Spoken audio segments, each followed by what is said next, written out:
हर महादेव। प्रिय दर्शकों, ओम नमः शिवाय।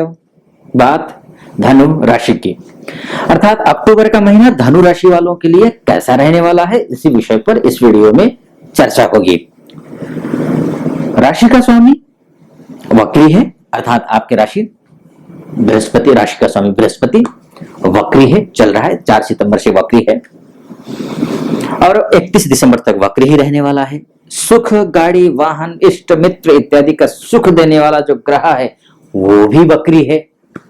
प्रेम संबंध, शिक्षा कारक ग्रह, संतान कारक ग्रह वो भी अस्त है, किंतु मान सम्मान देने वाला ग्रह, भाग्योदय करवाने वाला जो ग्रह है वो उच्च का है। ऐसे में क्या होगा, इस महीने सफलता की नई राह मिलेगी क्या? जिंदगी अब फिर से मुस्कुराएगी या फिर मिलेगी निराशा? इसी विषय पर इस वीडियो में चर्चा करेंगे और विस्तार से करेंगे। सब कुछ बताऊंगा मैं, वीडियो के अंत तक मेरे साथ बने रहिए। मैं 2 विधा से नक्षत्र ज्योतिष और वैदिक ज्योतिष के हिसाब से फलादेश करूंगा, इसलिए वीडियो अच्छा लगे अंत तक देखिएगा। वीडियो अच्छा लगता है तो चैनल को सब्सक्राइब कर देना, वीडियो को लाइक कर दीजिएगा और कमेंट बॉक्स में जाकर ओम नमः शिवाय जरूर लिख दीजिए। अगर आपके लग्न कुंडली में गुरु की स्थिति अच्छी है तो, अब गुरु की स्थिति क्यों? क्योंकि आपके राशि का स्वामी है बृहस्पति, गुरु अगर आपकी लग्न कुंडली में, लग्न कुंडली अर्थात date of birth, time of birth और प्लेस ऑफ बर्थ के हिसाब से जो आपकी कुंडली बनी होगी, उस कुंडली में गुरु की स्थिति अच्छी है तो ये जो महीना अक्टूबर का है वो शानदार, जबरदस्त, अद्भुत रहने वाला है, बहुत ही बढ़िया रहने वाला है। मैं बहुत ज्यादा तारीफ भी नहीं करूंगा, क्योंकि बात ये होती है कि अगर लग्न कुंडली में ग्रह ही, गुरु ही अगर अस्त हो, नीच का हो, अशुभ ग्रह के द्वारा दृष्ट हो, पाप ग्रह के द्वारा दृष्ट हो, अशुभ भाव में त्रिकस्त हो, नवांश में खराब स्थिति में हो, जो मैं फलादेश करूंगा, क्योंकि ये जो फलादेश होगा वो राशि के हिसाब से है और आपके लग्न कुंडली में ग्रह की स्थिति ही खराब है। थोड़ी बहुत अगर ग्रह में जान है तब तो जो मैं फलादेश करूंगा वो आप पर सटीक बैठेगा। अगर जान ही नहीं है, ताकत ही नहीं है, अशुभ है, निर्बल है, मृत है ग्रह, तो ऐसे स्थिति में जो मैं फलादेश करूंगा हो सकता है 100% आप पर सटीक न बैठे। इसलिए ग्रह अगर अच्छा हो, लेकिन पता कैसे चलेगा कि ग्रह अच्छा है वो मैं आपको बाद में बताऊंगा।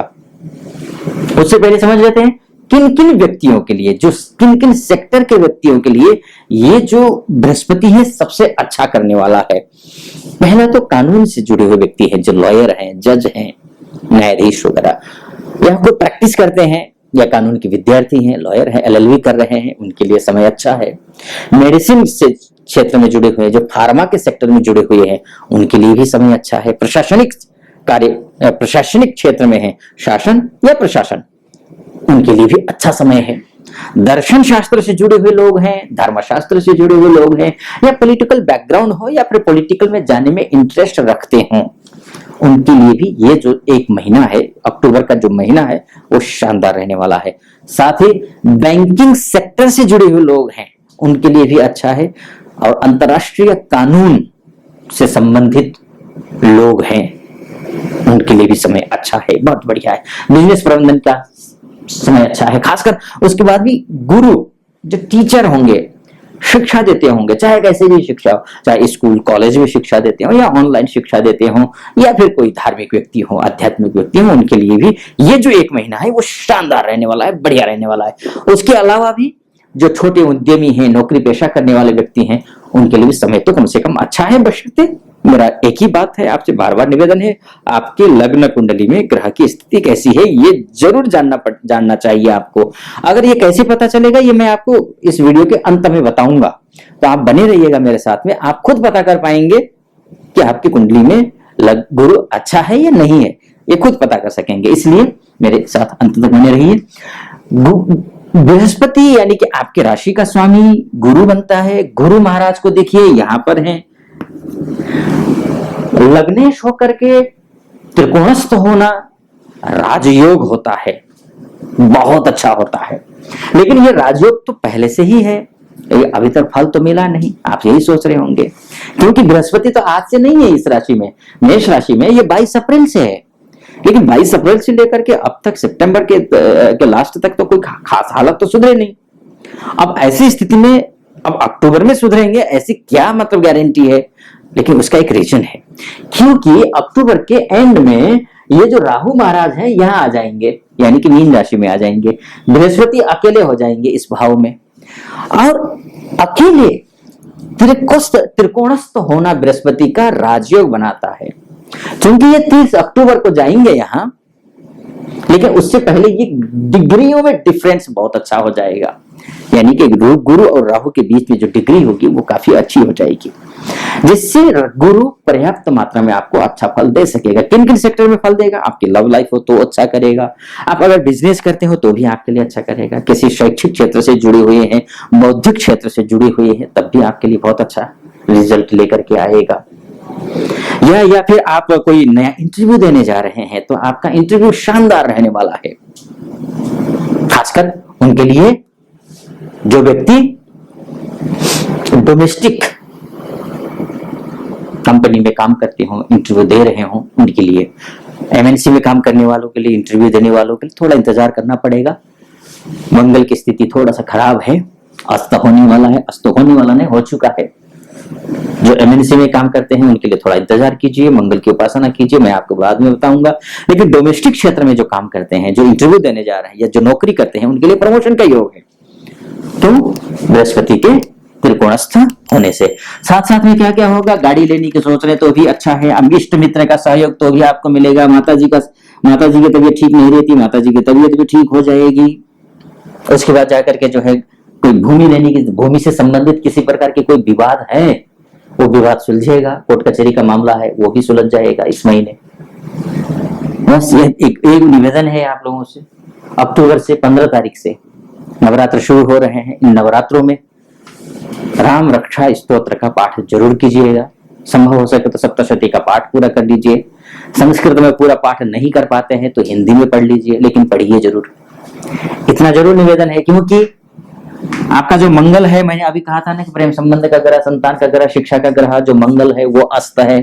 वो अस्त देखिए यहाँ पे, यहाँ से जाकर के यहाँ तो बैठे हैं मंगल महाराज। मंगल यहाँ अच्छे होते हैं, बहुत अच्छे होते हैं, लेकिन त्रिकेश होकर के जिस भाव में बैठते हैं उस भाव को भी नुकसान कर देते हैं। इसलिए धनु राशि वालों के लिए मंगल का इस भाव में होना बहुत शुभ तो नहीं होता है, लेकिन हाँ कतिपय महीनों में शुभ होता है। धन हानि जरूर होता है, जो कमाते हो वो खर्चा हो जाता है, लेकिन हाँ कई मामले हैं अच्छे हो जाते हैं, जैसे कि सीधा सा दृष्टि संबंध हो जाता है पंचम भाव से तो अच्छा होगा, यानी कि प्रेम संबंध अच्छा रहने वाला है, बशर्ते मंगल 14 सितंबर से अस्त हो चुका है। ध्यान रखना है, क्या ध्यान रखना है? राम रक्षा स्तोत्र का पाठ करिए, उसके बाद जाकर के संभव से हनुमान चालीसा का पाठ कीजिए, या फिर हनुमान अष्टक का पाठ कीजिए, बजरंग या फिर बजरंग बाण का पाठ कीजिए, या फिर सुंदरकांड का पाठ कीजिए, जो भी कर सकते हैं हनुमान जी को प्रसन्न कीजिए। ये मेरा कहने का तात्पर्य है। तो ये आपके लिए ठीक हो जाएगा, हनुमान जी की पूजा करेंगे तो। व्यापारियों के लिए क्या स्थिति है ये भी देख लेते हैं। देखिए व्यापारी वर्ग के लिए शानदार समय रहने वाला है। मान सम्मान, पद प्रतिष्ठा, पैसा, व्यापार इत्यादि आप सोच रहे हैं अच्छा हो तो अच्छा होगा, इस महीने होगा। बस एक बात ध्यान रखना, गणेश अथर्व शीर्ष का पाठ कर लेना, या फिर ओम गंगणपतये नमः इस मंत्र का जप कर लेना। आपके लिए जो भी नई डील करने जा रहे हैं उस डील में आपको सफलता मिलेगी, पक्की मिलेगी। अगर आपकी कुंडली में बुध अगर अच्छा हो तो फिर कहना ही क्या, फिर तो सोने पे सुगंध वाली बात हो जाएगी। तो मान भी है, सम्मान भी है, पद भी है, प्रतिष्ठा भी है, पैसा भी है, यानी कि लग्न कुंडली के हिसाब से, राशि कुंडली के हिसाब से ये जो फलादेश है और चंद्रमा के हिसाब से है, राशि चंद्रमा के हिसाब से, राशि के हिसाब से है। तो वैदिक ज्योतिष के हिसाब से जो ये जो फलादेश है, इस हिसाब से आपका लिए जो ये महीना है अक्टूबर का, वो सुखद है, अच्छा है, निराशा से आशा की ओर ले जाने वाला महीना है। अब बात नक्षत्र ज्योतिष की, बात पहले मूल नक्षत्र की कर लेते हैं। ये यो भा भी, इन 4 अक्षरों से जिनका नाम शुरू होता है उनका नक्षत्र कौन सा होता है? ये मूल नक्षत्र होता है। अब मूल नक्षत्र यानी कि ये यो, जैसे कि यशवंत, ये से नाम हो, यो से नाम हो योगेश्वर, है ना, भा से नाम है भरत, भ और भा दोनों एक ही है। भरत नाम हुआ, भी से शुरू हुआ, इन अक्षरों से जिनका नाम शुरू होता है उनका मूल नक्षत्र होता है। और मूल नक्षत्र वालों, मूल नक्षत्र से आपकी राशि का स्वामी कौन है? बृहस्पति है। और बृहस्पति क्या है आपके, और गोचर कहा कर रहे हैं? पूरे महीने भरणी नक्षत्र में गोचर करेंगे। पहले प्रथम द्वितीय चरण में, फिर वक्री है तो फिर प्रथम चरण में चले जाएंगे तब तक। तो दोनों नक्षत्र भरणी नक्षत्र में 2 चरणों में वो भ्रमण कर रहे हैं इस पूरे महीने में। तो ऐसी स्थिति में भरणी नक्षत्र जो है आपके जन्म नक्षत्र से यानी कि मूल नक्षत्र से वो 11वां नक्षत्र है। नवतारा ज्योतिष के हिसाब से वो संपत्ति तारा है, अर्थात धन धान्य से, समृद्धि से आपको भरपूर कर देगा। ये महीना बहुत अच्छा, शानदार है। किनके लिए? मूल नक्षत्र वालों के लिए। अब बात पूर्वा आषाढ़ा नक्षत्र की। भू ध फा ढा, भू ध फा ढा, इन 4 अक्षरों से जिनका नाम शुरू होता है उनका जो नक्षत्र होता है पूर्व आषाढ़ा नक्षत्र है। पूर्व आषाढ़ा वालों के लिए जन्म तारा है, सामान्य से थोड़ा बेहतर। इनका जितना बराबर तो संपत्ति तारा के बराबर तो नहीं है, लेकिन सामान्य से बेहतर है पूर्व आषाढ़ा नक्षत्र वालों के लिए। उत्तर आषाढ़ा नक्षत्र वालों के लिए भे अक्षर से जिसका नाम शुरू होता है उत्तर आषाढ़ा नक्षत्र वो उसका होता है। और राशि एक ही है, ध्यान रखना। मूल नक्षत्र की, पूर्वाषाढ़ा की, उत्तराषाढ़ा की राशि चूंकि धनु ही है, ध्यान रखना। और इनके लिए भे अक्षर से जिनका नाम शुरू होता है अतिमित्र तारा है। अतिमित्र तारा के हिसाब से जो नक्षत्र है नवतारा के हिसाब से वो अतिमित्र तारा है। अतिमित्र तारा जितने भी तारा होते हैं नवतारा में, जितने 9 तारा होते हैं, 9 तारा में सबसे बेहतर यही होता है, यानी कि सब कुछ अच्छा होगा, बढ़िया शानदार रहने वाला है। तो ये बात रही धनु राशि की वैदिक ज्योतिष और नक्षत्र ज्योतिष के हिसाब से। और मैंने आपको वादा किया था कि मैं आपको बताऊंगा कि आपके लग्न कुंडली में बृहस्पति खराब है या अच्छा है, ये कैसे पता करेंगे? क्योंकि बृहस्पति इसलिए क्योंकि आपका राशि का स्वामी है। अब 2 ही तरीके हैं इसके, देखिए। एक तो किसी विशेषज्ञ ज्योतिष आचार्य के पास जाइए, कंसल्टेशन लीजिए, अब पता कीजिए कि आपकी कुंडली में बृहस्पति की क्या स्थिति है, पहली बात। दूसरी बात जो आपको स्वयं को पता चल जाएगा, अगर मैं जो लक्षण बताऊंगा ना वो लक्षण आप में हैं तो समझ लेना कि आपकी कुंडली में बृहस्पति अच्छा नहीं है। बृहस्पति आपकी कुंडली में अच्छा नहीं है। समाज में प्रसिद्धि नहीं मिलती है, कितना ही अच्छा काम कर लो आप, कितना ही अच्छा काम कर लो, समाज सेवा कर लो, आप परोपकार कर लीजिए, कुछ भी कर लीजिए, करेंगे आप समाज सेवा, प्रसिद्धि आपको नसीब नहीं होगी, प्रसिद्धि नहीं मिलेगी, आपसे दूर रहेगी प्रसिद्धि। ये एक कमी है। गुरु अगर कमजोर है तो आपकी कुंडली में ये होता है। अगर ऐसे आपका साथ होता है तो समझ लेना गुरु कमजोर है। दूसरे को समझाने में कठिनाई महसूस करते हैं आप, यानी कि कन्विंस कर ही नहीं पाते हैं अगर आप किसी को, तो समझ आप समझाना चाहते हैं, मन में तो सोचते हैं कि मैं ऐसे बोलूंगा, लेकिन सामने वाले को कन्विंस कर ही नहीं पा रहे हैं। ये कमी अगर आप में है तो भी समझ लेना कि बृहस्पति आपकी लग्न कुंडली में कमजोर है। बाल झड़ रहे हैं, वैसे एक तो वंशानुगत होता है कि हमारे वंशानुगत हो गया है ना, जेनेटिक हो गया, लेकिन आपके अचानक बाल झड़ने लग गए हैं तब भी समझ लेना कि गुरु बृहस्पति कहीं ना कहीं गोचर में खराब हो रहा है। तो ये भी एक समस्या है बृहस्पति कमजोर होने का। दोषी न होते हुए भी आपको लोग दोषी ठहरा देंगे। दोष आपका नहीं है, आपने कुछ नहीं किया है, लेकिन दोषी आप हो जाएंगे। तब भी आप समझ लेना कि आपके लग्न कुंडली में बृहस्पति अच्छा नहीं है। निर्बाध रूप से शिक्षा ग्रहण नहीं कर पाएंगे अगर बृहस्पति कमजोर हो तो। सोना खरीदते हैं, सोना खो जाता है। अब 1-2 बार खोना संयोग हो सकता है, लेकिन जब भी आप सोना खरीदें तो सोना खो जाए तब समझ लेना, बार बार अगर सोना गोल्ड खो रहा है, गुम रहा है आपसे, तो समझ लेना बृहस्पति कमजोर है। देरी से शादी होना ये भी बृहस्पति कमजोर होने के लक्षण है। विलंब से संतान होना ये भी बृहस्पति कमजोर होने के लक्षण है। धर्म कर्म में रुचि होना ये भी बृहस्पति कम होना, धर्म कर्म में रुचि कम होना ये भी बृहस्पति के कमजोर होने के लक्षण है। लीवर की खराबी, मधुमेह या मोटापा होना ये भी बृहस्पति के कमजोर होने के लक्षण है। बड़े बुजुर्ग गुरुजन का सहयोग कम मिलता है, जैसे कि आपको देखो माता पिता का सहयोग कम मिल रहा है। बड़े बुजुर्ग आसपास के पड़ोस के हैं, समाज के सोसाइटी के लोग हैं, जो बुजुर्ग हैं वो आपको ज्यादा रिस्पेक्ट दे नहीं रहे हैं, तो समझ लेना गुरु बृहस्पति आपकी लग्न कुंडली में कमजोर है।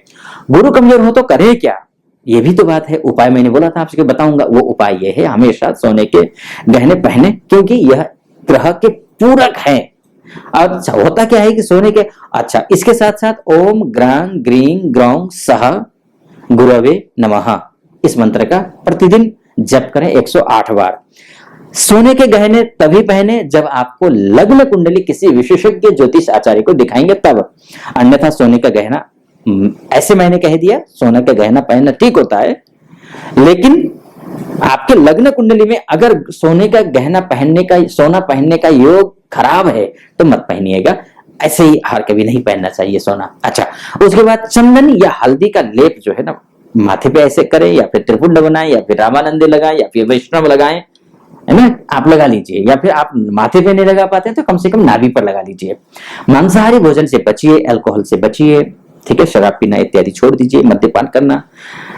कोई भी नया काम शुरू करने से पहले हमेशा अपने माता पिता का आशीर्वाद लीजिए, गुरुजनों का आशीर्वाद लीजिए, जो गुरुजन है उनका आशीर्वाद लीजिए, उनका सम्मान कीजिए। आपको आने वाले दिनों में आप जो भी समय आता है, उपयुक्त समय आता है, तो आप उनको दर्शन कीजिए, उनको प्रणाम कीजिए।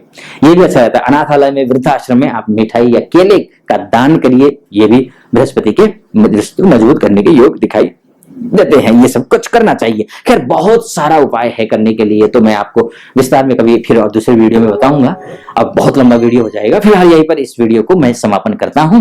आपको वीडियो कैसा लगा, अच्छा लगा हो तो चैनल को सब्सक्राइब कर दीजिएगा, वीडियो को लाइक कर दीजिएगा, और कमेंट बॉक्स में जाकर के ओम नमः शिवाय जरूर लिख दीजिएगा, या फिर कोई सुझाव हो तो भी सुझाव दीजिएगा। फिलहाल अनुमति दीजिए। ओम नमः शिवाय।